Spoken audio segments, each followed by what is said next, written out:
நல்ல நேரத்துல வந்து சிவகாமியோட உயிரை காப்பாத்தியவரு புலிகேசி சக்கரவர்த்தி இல்ல, புலிகேசி வேஷம் போட்ட நாகநந்தி அடிகள்னு நமக்கு தெரியும். வாசல்ல இருந்த கோபமான கூட்டத்தை பார்த்துட்டு சிவகாமி கதவை அடைச்சிட்டு உள்ள போன அடுத்த நிமிஷமே குதிரைகள் வேகமா வர சத்தம் கேட்டுச்சு. வரவங்க பல்லவ வீரர்கள்னு நினைச்சுக்கிட்டு அந்த கூட்டத்துல இருந்த பாதி பேர் ஓடிட்டாங்க. மீதி இருந்த கொஞ்ச பேரும் அங்க காவலுக்கு இருந்த காவலர்களும் வர்றது புலிகேசி சக்கரவர்த்தின்னு தெரிஞ்சதும் ரொம்ப வியப்பா இருந்துச்சு அவங்களுக்கு.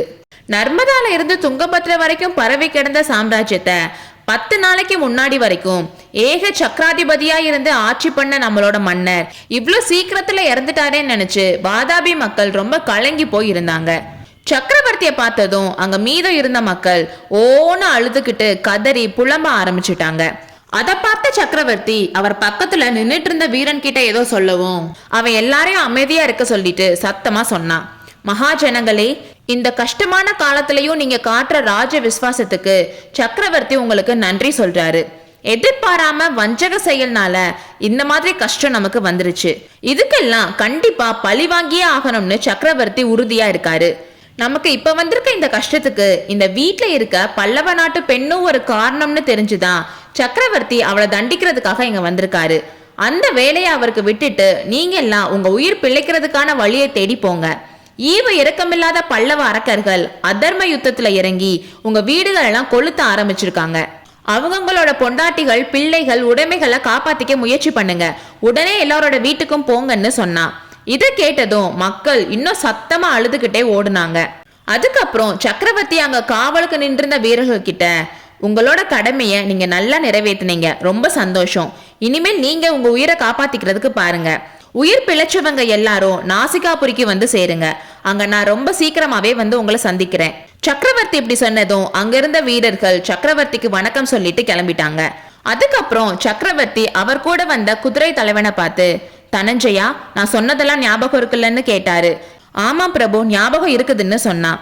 இன்னொரு தடவை சொல்றேன், இங்க இருந்து உடனே கிளம்புங்க. மாமல்ல சக்கரவர்த்திக்கு ஜெயின்னு கோஷம் போட்டுக்கிட்டே நகரை விட்டு வெளியே போங்க. காபாலிகர் பலிபீடத்துக்கு பக்கத்துல இருக்க காட்டுக்கு வந்து சேருங்க. உங்களுக்கு முன்னால நான் அங்க வந்து சேர்ந்துருவேன்னு சொல்லிட்டு மறுபடியும் அந்த வீரனோட காது கிட்ட போய், பலி பீடத்துக்கு பக்கத்துல இருக்க குகையில ஒரு காபாலிகை ஒருத்தி இருப்பா, அவளை கருணையே பார்க்காம கொன்னுடுங்கன்னு சொன்னாரு. தனஞ்சயனும் மற்ற வீரர்களும் அங்க இருந்து அடுத்த செகண்டே கிளம்பிட்டாங்க. அதுக்கப்புறம் அந்த தெருவே அமைதியாயிருச்சு. புலிகேசி வேஷம் போட்ட நாகநந்தி சிவகாமியோட வீட்டுக்கிட்ட வந்து மெதுவா தட்டி பார்த்தாரு. அதுக்கப்புறம் அந்த சின்ன கதவை தொட்டு தள்ளினதும் அது திறந்துருச்சு. உடனே அது வழியா அவர் உள்ள வந்து தாழ்பால் போட்டாரு. வீட்டுக்கு முன்கட்டை பார்த்தப்போ அங்க யாரும் இல்லைன்னு தெரிஞ்சுட்டு பின்கட்டுக்கு போனாரு. அங்க காபாலிகை சிவகாமிய கத்தியால குத்த போனப்போ கரெக்டான நேரத்துல போய் அதை தடுத்து சிவகாமிய காப்பாத்தினாரு. அட பாவி, வந்துட்டியான காபாலிகை சொன்னதும் புத்த பிக்ஷு அவளை அவரோட காந்த கண்ணால உத்து பார்த்தாரு. ரஞ்சினி, இங்க வான்னு சொன்னதும் காபாலிகை எந்த மறு பேச்சும் பேசாம அவ கூட போனா. அதை பார்த்த சிவகாமிக்கு ரொம்ப வியப்பா இருந்துச்சு. பிக்ஷு ரஞ்சினிய ஒரு தூணுக்கு பின்னாடி நிக்க வச்சு சிவகாமியோட காதல விழுகாத மாதிரி, ரஞ்சினி என்ன காரியம் செய்யற அப்படின்னு கேட்டாரு. பிக்ஷு, நான் ஒன்னும் தப்பு செய்யலையே. ஊர் எரியறத பார்த்ததும் உங்களை பத்தின கவலை வந்துச்சு. உங்களை எப்படியாவது இங்க இருந்து தப்பிக்க வச்சு கூட்டிட்டு போறதுக்கு தான் வந்தேன்னு சொன்னான். அப்படியா, ரொம்ப சந்தோஷம். ஆனா அந்த பல்லவ நாட்டு பெண்ணை எதுக்காக கொல்ல போனேன்னு கேட்டாரு. அதுவும் உங்களை தப்பிக்க வைக்கத்தான். அவளால உங்களுக்கு ஏதாச்சும் ஆபத்து வராதுன்னு என்ன நிச்சயம்? அவ விரோதி நாட்டு பெண் தானன்னு சொன்னான். முட்டாளே, அவளால எனக்கு என்ன ஆபத்து வரப்போகுதுன்னு பிக்ஷு கேட்டாரு. பிக்ஷு, காதல்ன்ற ஆபத்து மத்த ஆபத்துகளை விட ரொம்ப பொல்லாததுன்னு காபாலிகை சொன்னா. உன் முட்டாள்தனம் இன்னும் உன்னை விட்டு போகல. நீ இருக்கும்போது நான் எப்படி இன்னொருத்திய? அப்படின்னா அவளை பத்தி ஏன் உங்களுக்கு இவ்வளோ கவலை? அவளை நான் கொன்னா உங்களுக்கு என்ன வந்துச்சுன்னு கேட்டா. அசடே, சிவகாமிய பழி வாங்குறதுக்கு உனக்கு என்ன காரணம் இருக்கு? எனக்கு தானே இருக்கு. பல்லவன் கிட்ட எனக்கு இருக்க பழிய தீர்த்துக்கிறதுக்கு தான் அவளை நான் பத்திரமா பாதுகாத்துட்டு வரேன்னு உனக்கு எத்தனை தடவை சொல்லியிருக்கேன்னு பிக்ஷு சொன்னாரு. பிக்ஷு, இப்போ ஒன்னும் மோசம் போயிடலையேன்னு காபாலிகை சொன்னா. மோசம் போயிடல, ஒரு விதத்துல நீ இங்க வந்ததும் நல்லதா போச்சு. ரஞ்சினி, நீ எனக்கு இப்ப ரொம்ப பெரிய உதவி செய்யணும். இப்ப நான் சொல்றதை கேட்டா அதுக்கப்புறம் ஆயுள் முழுக்க உன் இஷ்டப்படி நான் நடப்பேன்னு சொன்னாரு. பிக்ஷு, உண்மையாவா சொல்றீங்கன்னு கேட்டா. எத்தனை தடவை உனக்கு சத்தியம் செஞ்சு தரது? இப்போ சத்தியம் செஞ்சுட்டு அதுக்கப்புறம் அதை நிறைவேற்றலன்னா என்ன பண்ணுவ? என்ன செய்யறதுன்னு எனக்கு தெரியும்னு காபாலிகை சொன்னா. அதை செஞ்சுக்கோ, இப்ப நான் சொல்றபடி செய்யின்னு பிக்ஷு சொன்னாரு. சொல்லுங்கன்னு அவ சொன்னா. பிக்ஷு அவரோட குரலை இன்னும் கம்மி பண்ணிக்கிட்டு அவ என்னென்ன செய்யணும்னு சொன்னாரு. நல்லா தெரிஞ்சுக்கிட்டேல, அதபடி செய்வேலன்னு கேட்டாரு. கட்டாயம் செய்யறேன்னு காபாலிகை சொன்னான். அப்புறம் பிக்ஷு, நீங்க உங்க பள்ளியை தீர்த்துக்கிட்டதுக்கு அப்புறம் நான் ஏன் பள்ளியை தீர்த்துக்கலாம்னு காபாலிகை கேட்டா. உன் சந்தேகம் உன்னை விட்டு போகாது போலயே, நான் எத்தனை தடவை சரின்னு சொல்லியிருக்கேன். சீக்கிரம் போ, ரதமும் குதிரைகளும் வர சத்தம் கேக்குதுன்னு பிக்ஷு சொன்னாரு. காபாலிகை அந்த வீட்டோட முன்கட்டுக்கு போய் வாசலுக்கு பக்கத்துல வந்தா. சின்ன கதவோட தாழ்பாலை திறந்து விட்டுட்டு அவ கையில வச்சிருந்த கத்திய மறைச்சு வச்சுட்டு ஆபத்தை எதிர்பார்க்காத ஆடு மேல பாய ரெடியா இருக்கிற பெண் புள்ளிய போல காத்திருந்தா. அந்த பெண் பேயோட முகத்திலையும் கண்கள்லையும் கொலவெறி தாண்டவம் ஆடுச்சு. காபாலிகை வாசல் பக்கத்துக்கு அனுப்பி விட்டுட்டு நாகநந்தி சிவகாமி கிட்ட வந்தாரு. சிவகாமி, இன்னும் என் மேல சந்தேகம் தீரலையா, இன்னும் என் மேல நம்பிக்கை வரலையான்னு சொன்னாரு. இது கேட்டதும் சிவகாமிக்கு மனக்குழப்பம் ரொம்ப அதிகமாகி சக்கரவர்த்தின்னு சொல்லி தயங்கி நின்னா. ஓ, ஏன் தப்புதான்னு சொல்லி நாகநந்தி அவர் தலையில இருந்த கிரீடத்தை எடுத்தாரு. சிவகாமியோட குழப்பம் எல்லாம் இப்ப போயிடுச்சு. சுவாமி, நீங்க தானா இந்த வேஷத்துலன்னு சொன்னா. ஆமா சிவகாமி, ஒரு சமயம் இந்த வேஷம் போட்டு உன் அப்பாவோட உயிரை காப்பாத்தினேன். இன்னும் ஒரு செகண்ட் நான் லேட்டா வந்திருந்தா கூட அந்த ராட்சசி உன்னை கொன்றுப்பா. உன்னை மட்டுமா, உன்னோட சேர்ந்து அந்த அற்புத நடனக்கலையும் கொன்றுப்பான்னு சொன்னாரு. ஆனான்னு சிவகாமி தயங்கினா. ஏன் தயங்குற சிவகாமி, என்ன வேணுமோ சீக்கிரம் கேளுன்னு பிக்ஷு சொன்னாரு. ஒன்னும் இல்ல, அந்த காபாலிகை கிட்ட உங்களுக்கு இருக்க சக்தியை நினைச்சு நான் வியந்து பார்த்துட்டு இருந்தேன்னு சொன்னா. அது காதலோட சக்தி சிவகாமி. அந்த பெண் பேய் என்ன காதலிக்குது, அதனாலதான் நான் கட்டளை போட்டதுக்கு அவ்வளோ சீக்கிரம் ஒத்துக்கிறான்னு சொன்னாரு.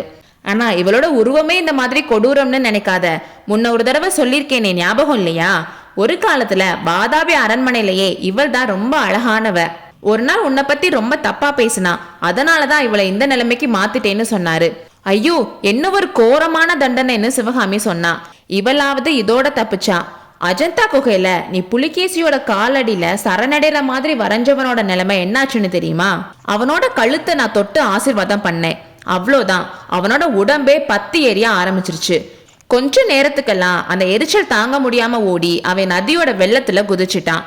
அதுக்கப்புறம் அவன் வெளியே வரவே இல்லைன்னு சொன்னாரு. ஐயோ, என்ன கொடுமை, எதுக்காக இப்படிலாம் செஞ்சீங்கன்னு சிவகாமி கேட்டா. இது மட்டும் தானா உனக்காக செஞ்சேன் சிவகாமி?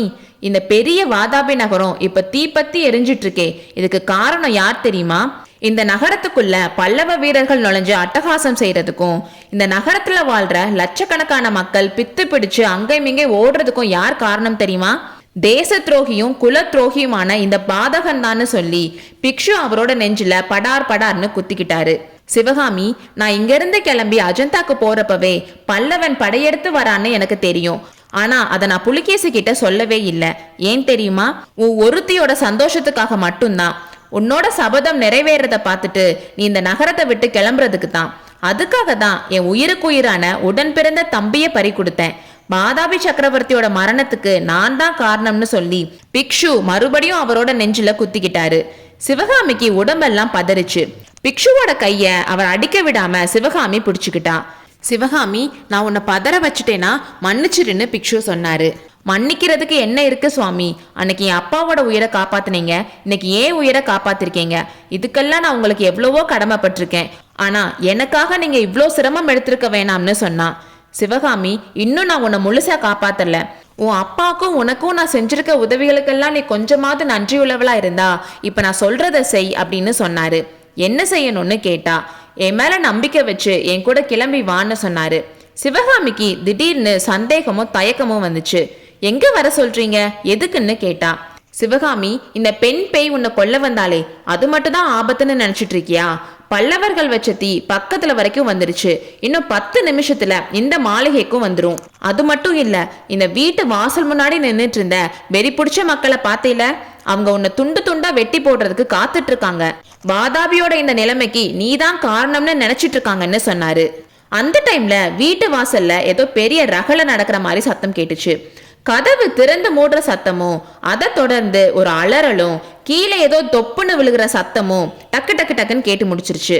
சிவகாமியோட உடம்பு நடுங்குச்சு. வெறி பிடிச்ச மக்களோட அட்டகாசத்தை கேட்டேல, நீ இங்கே இருந்து இந்த மக்கள் உன்னை கொல்லணுமா, என் கூட வரமாட்டியான்னு கேட்டாரு. நாகநந்தி சொல்றது உண்மைதானு சிவகாமிக்கு நம்பிக்கை வந்துச்சு. அடிகளே, என்னை எங்க கூட்டிட்டு போறீங்கன்னு கேட்டா.